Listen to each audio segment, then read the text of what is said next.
En noviembre de 2023, Portugal se despertó con una noticia que sacudiría sus cimientos políticos hasta provocar un terremoto institucional. Registros en ministerios, detenciones de altos cargos, comunicados urgentes de la Fiscalía. En cuestión de horas, el país vio cómo su gobierno, que hasta entonces parecía uno de los más estables de Europa, se desmoronaba en directo. Lo más sorprendente es que no había una condena firme, ni siquiera se había iniciado un juicio. Todo era fruto de una investigación en curso, pero su impacto fue inmediato y devastador. Esta es la historia de la Operación Influencer, la investigación anticorrupción que provocó la dimisión del primer ministro António Costa y la caída de todo su gobierno, dejando a Portugal y a Europa con preguntas muy incómodas sobre el equilibrio entre la justicia y el poder político. Hasta ese momento, Portugal era considerado un oasis de estabilidad política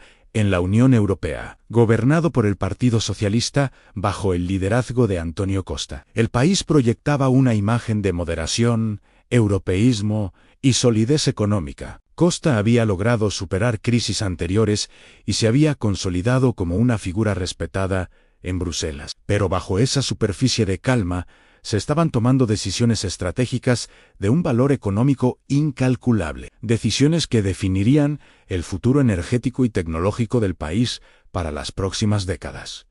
Hablamos de proyectos de miles de millones de euros. Por un lado, la explotación de litio, un mineral fundamental para la transición energética europea, presente en el norte del país y codiciado por empresas de todo el mundo. Por otro, ambiciosos proyectos de hidrógeno verde, otra de las grandes apuestas de Europa para descarbonizar su economía. Y finalmente, la instalación de gigantescos centros de datos en Sines, una ubicación estratégica en la costa atlántica. Estos no eran proyectos cualquiera, eran negocios que implicaban enormes intereses empresariales, decisiones políticas de alto nivel y un impacto a largo plazo en el territorio y la economía portuguesa. Y es precisamente en el corazón de estas decisiones donde la Operación Influencer puso su foco. La investigación fue ordenada por el Ministerio Público de Portugal, el equivalente a la Fiscalía General, por presuntos delitos de corrupción activa y pasiva,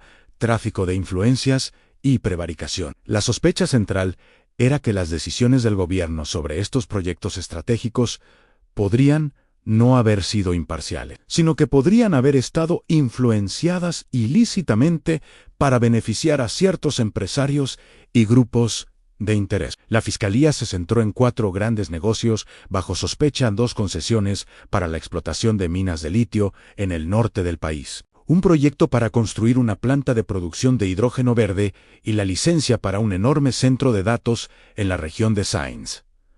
La pregunta que se hacían los investigadores era simple, pero demoledora: ¿se tomaron estas decisiones pensando en el interés público o para favorecer a amigos y socios? El 7 de noviembre de 2023, la Fiscalía lanzó una operación policial sin precedentes. Se ordenaron registros simultáneos en 42 ubicaciones, y no eran lugares cualquiera. Los agentes entraron en la propia oficina del primer ministro António Costa, en la sede del Ministerio de Medio Ambiente y Acción Climática y en el Ministerio de Infraestructuras. Portugal observaba atónito, casi en directo por los medios de comunicación, como el corazón del poder ejecutivo era registrado por orden judicial. El mensaje que se enviaba a la sociedad era potentísimo: a nadie, absolutamente nadie, está por encima de la ley. Ese mismo día, 5 personas fueron detenidas, entre ellas una figura clave y muy cercana al poder, Vítor Escaria, el jefe de gabinete del primer ministro. No era un político más,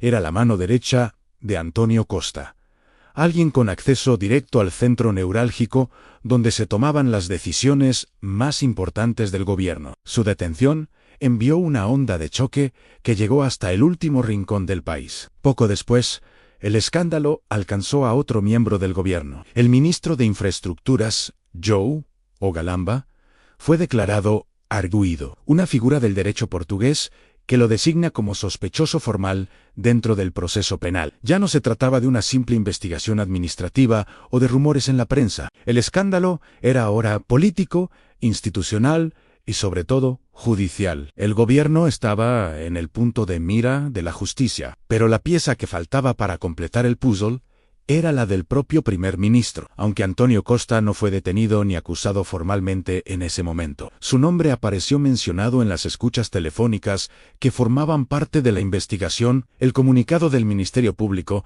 mencionaba que los sospechosos habían invocado el nombre y la autoridad del primer ministro para desbloquear procedimientos y conseguir favores. Esta mención fue suficiente para que el Tribunal Supremo de Justicia de Portugal, el único órgano con competencia para investigar a altos cargos como el primer ministro, abriera un procedimiento separado para investigar la posible implicación de Costa.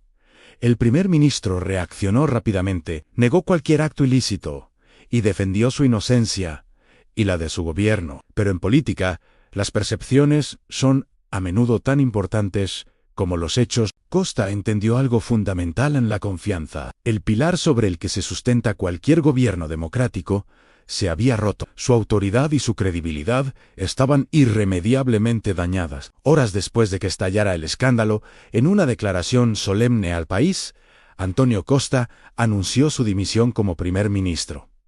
Fue un momento histórico. No dimitía por una condena, ni siquiera por una acusación formal. Daba un paso al lado por el peso institucional de una investigación que salpicaba directamente a su entorno más cercano y a su propio nombre. Consideró que su permanencia en el cargo dañaría la dignidad de las instituciones. Junto a él, también presentó su dimisión el ministro de Infraestructuras, João Galomba. En cuestión de horas, el 23 Gobierno Constitucional de Portugal, que gozaba de una mayoría absoluta, quedó disuelto. La operación Influencer había conseguido algo muy poco habitual en las democracias de Europa Occidental: derribar un gobierno entero sin que existiera todavía una sentencia judicial, solo con la fuerza de una investigación en curso. Portugal entraba de lleno en una crisis política y en una nueva fase de incertidumbre. Pero, ¿qué es exactamente lo que se investiga en este caso? El núcleo de la operación Influencer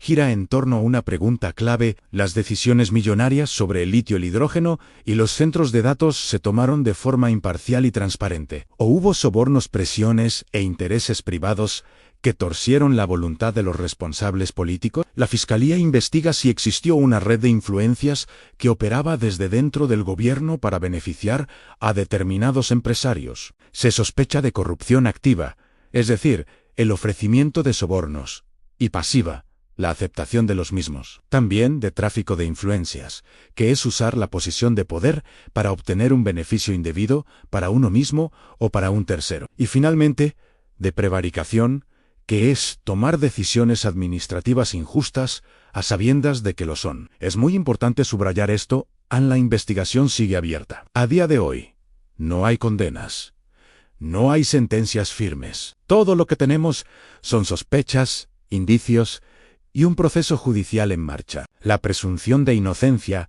es un pilar de nuestro Estado de Derecho y aplica a todos, incluidos los políticos. El caso desató un intenso debate en Portugal y en toda Europa, abriendo varias polémicas. La primera, y la más importante: ¿debe un primer ministro dimitir simplemente por estar bajo investigación, sin ni siquiera una acusación formal? Para algunos, la dimisión de Costa fue un acto de responsabilidad y un ejemplo de ética institucional. Demostró que, para él, la dignidad del cargo estaba por encima de su permanencia en el poder. Para otros, sin embargo, fue una decisión precipitada, una victoria excesiva del poder judicial sobre el poder político, que sentaba un precedente peligroso. La segunda polémica giró en torno a la forma en que el Ministerio Público comunicó la operación. Algunos juristas y analistas criticaron la redacción de los comunicados de prensa, argumentando que eran ambiguos y que su impacto político fue desproporcionado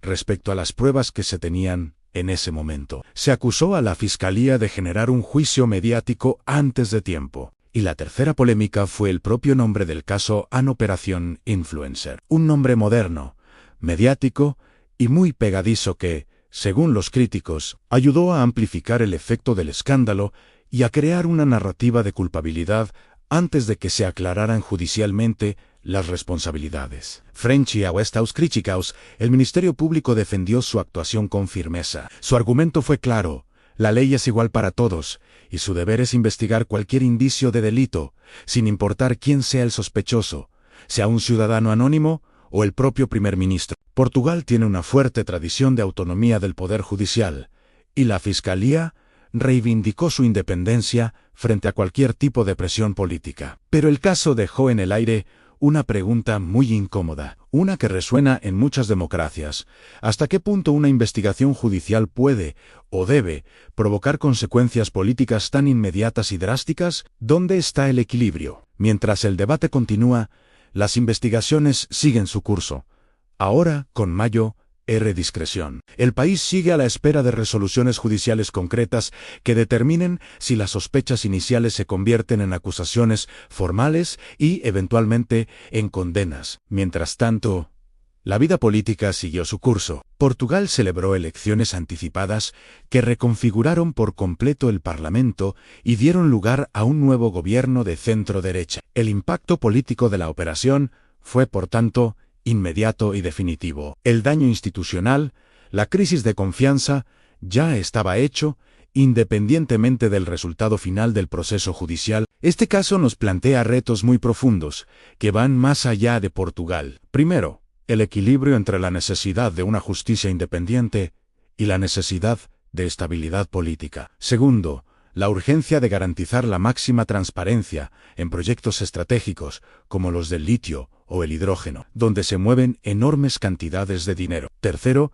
la importancia de una comunicación judicial clara y rigurosa para evitar los juicios mediáticos. Cuarto, la obligación de proteger la presunción de inocencia, incluso en casos de alto impacto público. Y quinto, la necesidad de reforzar los controles administrativos para prevenir la corrupción antes de que tenga que intervenir la justicia penal. La operación Influencer no es solo un caso portugués, es un espejo de los dilemas que enfrentan las democracias modernas en la era de la información instantánea y la exigencia de transparencia total. ¿Debe un gobernante dimitir por una sospecha? ¿Dónde termina la responsabilidad política y dónde empieza la penal? ¿Puede la justicia derribar gobiernos sin necesidad de sentencia? Portugal, con la dimisión de Costa, ofreció una respuesta clara en ese momento. Se priorizó la salud de las instituciones por encima de la permanencia de una persona en el poder. El desenlace judicial de esta historia todavía está por escribirse, pero su impacto político ya es irreversible. En el siglo XXI,